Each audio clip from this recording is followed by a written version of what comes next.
Hello everyone, আজ দিদির mehndi blog নিয়ে চলে এসেছি। তো চলো ভিডিওটা স্টার্ট করা যাক। এক হাতে আমি মেহেন্দি করে দিচ্ছিলাম আর এক হাতে দিদি করে দিচ্ছিল। আমাকে দেখাও না। ভাইপোকে দেখা।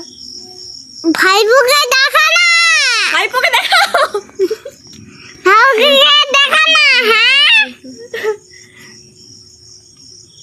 কেমন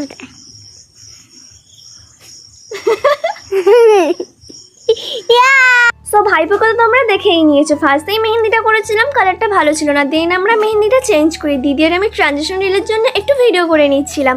আর আজ আমি ব্লগটা স্টার্ট করেছিলাম দুপুর 12:30 থেকে। দিদির জন্য কিছু জিনিস নেওয়ার ছিল অ্যান্ড স্টেশন থেকে দিদিকে আমি আনতে গিয়েছিলাম। দিদি করছিল ব্লগ আর ওকে দেখে মনে পড়লো হ্যাঁ আমারও ব্লগ করতে হবে। সো আমাকে দেখেই তোমরা বুঝতে পারছো ব্লগের কথা মনে ছিল না, নইলে আমি একটু বাড়ি থেকে সেজেই আসতাম। আর সময়ের অভাবের জন্য ব্লগগুলো আপলোড করতে একটু লেট হয়ে গেল গাইস।